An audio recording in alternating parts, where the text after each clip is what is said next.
നമ്മൾ ശ്രീരാമനെയും ശ്രീകൃഷ്ണനെയൊക്കെ ധർമാവതാരമായിട്ടും ദൈവമായിട്ടും ഒക്കെ പൂജിക്കാൻ കാരണം എന്താണെന്നുള്ളത് നമ്മൾ കൃത്യമായിട്ട് മനസ്സിലാക്കേണ്ട ഒരു കാര്യമാണ്, അല്ലേ? നമ്മൾ എന്തിനാ ആരാധിക്കണം നമ്മൾ അറിയണമല്ലോ. വെറുതെ ആരാധിച്ചാൽ മതിയോ? ഇല്ല. അപ്പോൾ ധർമ്മത്തെ നിലനിർത്താനാണ് ശ്രീരാമനും ശ്രീകൃഷ്ണനും രണ്ടുപേരും ഭൂമിയിൽ അവതരിച്ചിട്ടുള്ളത്.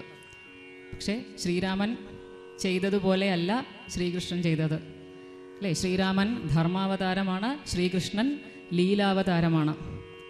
ശ്രീകൃഷ്ണൻ ചെയ്ത കാര്യങ്ങളൊക്കെ നമ്മൾക്ക് ചെയ്യാൻ പറ്റുമോ? 7 വയസ്സിൽ 8 വയസ്സിലൊക്കെ ഗോവർദ്ധന പർവ്വതം ചെറുവിരൽ പൊക്കി പിടിക്കുക എന്ന് പറഞ്ഞാൽ നമുക്ക് ചെയ്യാൻ പറ്റുമോ? ഇല്ല. പക്ഷേ ശ്രീരാമൻ ചെയ്ത കാര്യങ്ങളൊക്കെ നമ്മൾക്ക് ആചരണത്തിൽ കൊണ്ടുവരാനുള്ളതാണ്, അല്ലേ? നമ്മൾ എല്ലാവരും ഭൂമിയിൽ ജനിക്കുന്നത് നമ്മളുടെ കർമ്മഫലങ്ങൾ അനുഭവിക്കാനാണ് എന്ന് നമുക്കറിയാം. നമ്മൾ ഒരുപാട് എന്തൊക്കെയോ സുഖദുഃഖങ്ങൾ അനുഭവിക്കുന്നുണ്ട്. അതൊക്കെ എന്നും അങ്ങനെ തന്നെ ഉണ്ടാവും എന്ന് വിചാരിച്ച് ജീവിക്കുന്നുണ്ട്, ഒക്കെ ചെയ്യുന്നുണ്ട്. നമ്മളുടെ കർമ്മഫലം, എനിക്ക് കൈവേദന വന്നാൽ വേറൊരാൾ അനുഭവിക്കുമോ? ഞാൻ തന്നെ അനുഭവിക്കണ്ടേ, അല്ലേ? വേറൊരാൾക്ക് മരുന്നെടുത്ത് തരാനൊക്കെ പറ്റുമായിരിക്കും, പക്ഷേ വേദന ഞാൻ തന്നെ അനുഭവിക്കാനുള്ളതാണ്. അപ്പോൾ നമ്മളുടെ കർമ്മഫലങ്ങളൊക്കെ നമ്മൾ മാത്രം അനുഭവിച്ച് തീർക്കേണ്ടതാണ്. അപ്പോൾ ഇതിൽ നിന്നുമൊക്കെ നമ്മളെ മോചിപ്പിക്കുകയും രക്ഷിക്കുകയും ചെയ്യുന്നത് ആരാണ്? നമ്മൾ പരിപൂർണ അവതാരം ആയിട്ട് കാണുന്ന ശ്രീകൃഷ്ണൻ അല്ലെങ്കിൽ മഹാവിഷ്ണു തന്നെയാണ് എന്ന് ഭജഗോവിന്ദം, ശങ്കരാചാര്യരുടെ ഭജഗോവിന്ദം നോക്കിയാൽ പുനരപി ജനനം, അത് കേട്ടിട്ടില്ലേ? MS അമ്മ പാടിയിട്ടുള്ളത്?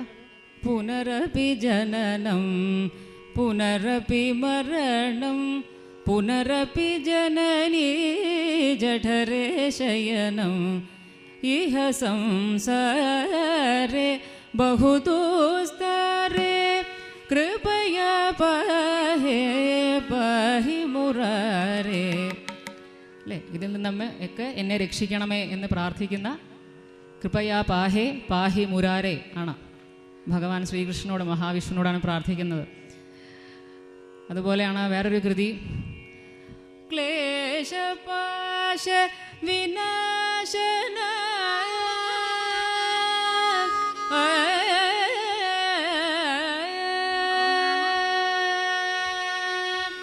ക്ലേശപാശ വിനാശന കേശവനി പാലിക്കേണം ക്ലേശപാശ വിനാശന കേശവനി പാലിക്കേണം ക്ലേശപാശ വിനാശന കേശവനി പാലിക്കേണം ശ്രീപതേ ശ്രീനാരായണ പാപമോചന ഹരേ ശ്രീപതേ ശ്രീനാരായണ പാപമോചന.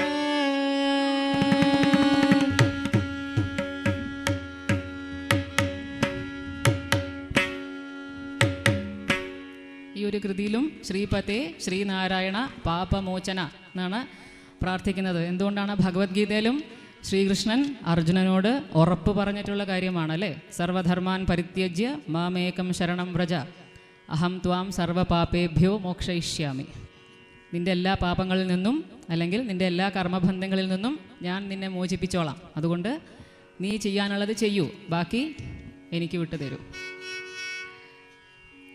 അപ്പോൾ ഇങ്ങനെ ത്രിഭുവനങ്ങളും പരിപാലിക്കുന്ന അല്ലെങ്കിൽ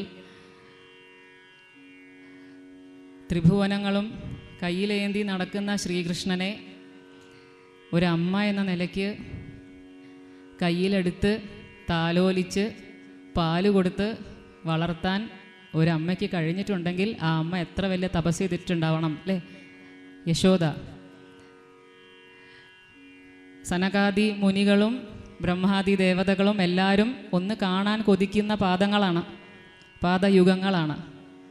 അങ്ങനെയുള്ള ശ്രീകൃഷ്ണനെ കെട്ടിയിട്ട്, അല്ലേ, ശിക്ഷിച്ച് 2 അടി കൊടുത്ത് മിണ്ടാതിരിക്കുക എന്ന് പറഞ്ഞ് ശാസിക്കണമെങ്കിൽ ആ അമ്മയുടെ ഭാഗ്യം, ആ അമ്മയുടെ തപസ് എത്ര വലിയ തപസ്സായിരിക്കണം എന്ന് വളരെ മനോഹരമായിട്ട് നമുക്ക് പറഞ്ഞു തരുന്ന ഒരു കൃതിയാണ്. എല്ലാവർക്കും സുപരിചിതമായിട്ടുള്ള കൃതിയായിരിക്കും. എന്ന തവം ചെയ്തനൈ യശോദ അല്ലേ. 7 ഭുവനങ്ങൾ പടൈത്തവനെ കയ്യിലേന്തി ശീലാട്ടി താലൂട്ടി പാലാട്ട.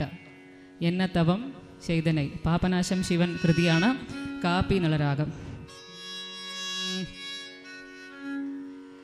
എന്ന തവം ചെയ്തനൈ യശോദ, എന്ന തവം ചെയ്തനൈ യശോദ, എന്ന തവം ചെയ്തനൈ യശോദ, എന്ന തവം ചെയ്തനൈ യശോദ, എങ്കും നിറൈ பரபிரம்மம் அம்மா என்றழைத்த என்ன தவம் செய்தனை யசோத, எங்கும் நிறை பரபிரம்மம் அம்மா என்றழைத்த என்ன தவம் செய்தனை யசோத, எங்கும் நிறை பரபிரம்மம் அம்மா என்றழைத்த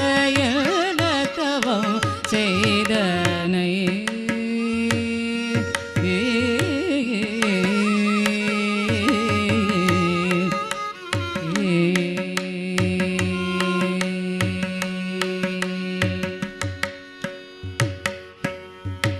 ஈரேழு புவனங்கள் படைத்தவனே, ஈரேழு புவனங்கள் படைத்தவனே, ஈரேழு புவனங்கள் படைத்தவனே, கையிலே நீ சீராட்டி தாளூட்டி பலட்டனே என்ன தவம் செய்தனை.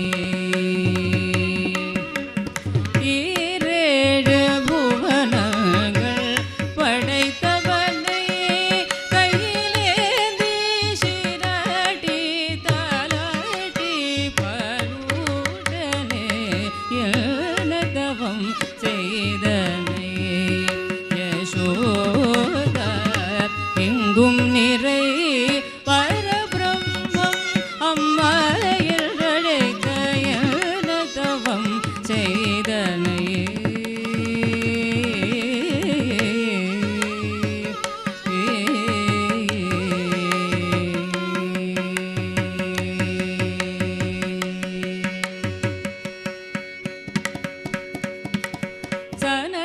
சனகாதியர் தவயோகியர்